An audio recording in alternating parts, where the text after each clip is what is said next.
Number 1. Define your decluttering motivations. Decluttering isn't just about getting rid of excess stuff, it's about creating a space that reflects your values and priorities.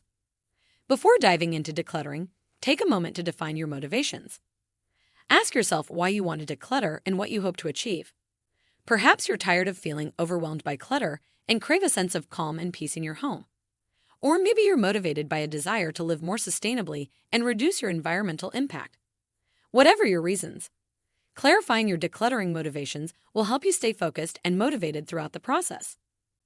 Understanding your motivations can also help you make tough decisions about what to keep and what to let go of. When you're faced with a sentimental item or a tempting impulse buy, remind yourself of your overarching goals.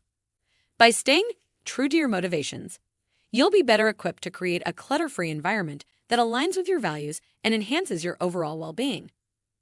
Number 2. Declutter often in small increments. One of the most common barriers to decluttering is the misconception that it requires a massive time investment.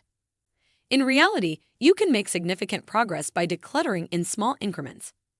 Instead of setting aside an entire weekend to tackle clutter, commit to decluttering for just 15 minutes a day.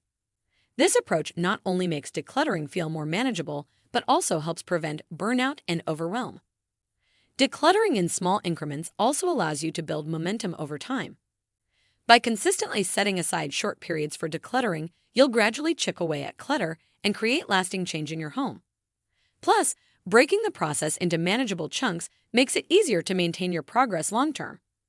Rather than viewing decluttering as a one-time task, think of it as an ongoing practice that you can incorporate into your daily routine. Number 3. Tackle digital clutter efficiently. In today's digital age, clutter isn't limited to physical spaces. It also extends to our digital devices and online accounts. Digital clutter can be just as overwhelming as physical clutter, but fortunately, there are strategies to tackle it efficiently. Start by decluttering your digital devices, such as your smartphone, tablet, and computer. Delete unused apps, unsubscribe from unnecessary email lists, and organize your files and folders in a logical manner. Next, streamline your online accounts by consolidating duplicate accounts and updating your privacy settings. Delete old emails, files, and photos that no longer serve a purpose, and consider using cloud storage services to store important documents and memories securely.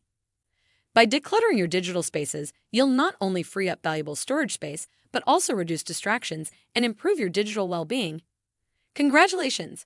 You've made it halfway through the video, and we're thrilled to have you here with us. So we have a special surprise for you, which is the Millionaire Mindset ebook, Your Key to Wealth Creation. Grab your free copy by clicking the link below. Number 4. Apply KonMari method to everyday clutter. The KonMari method, developed by organizing expert Marie Kondo, has gained widespread popularity for its practical approach to decluttering and organizing. One key aspect of the KonMari method is focusing on items that spark joy and letting go of those that no longer serve a purpose.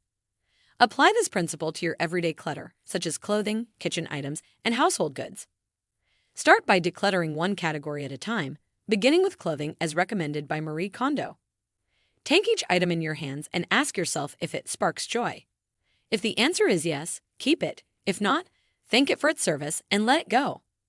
By decluttering in this way, you'll create a home filled only with items that bring you joy and enhance your daily life. Number 5. Consider sustainability in decluttering. In addition to creating a clutter-free home, consider the environmental impact of your decluttering efforts.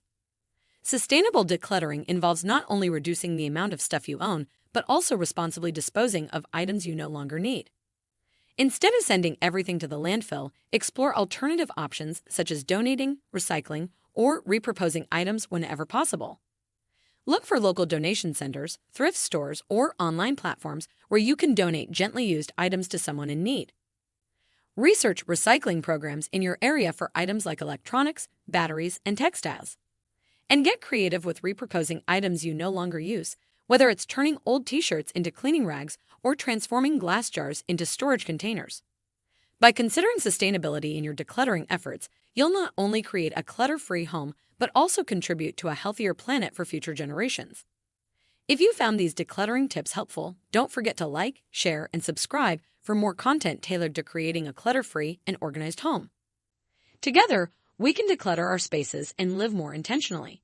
Thanks for watching.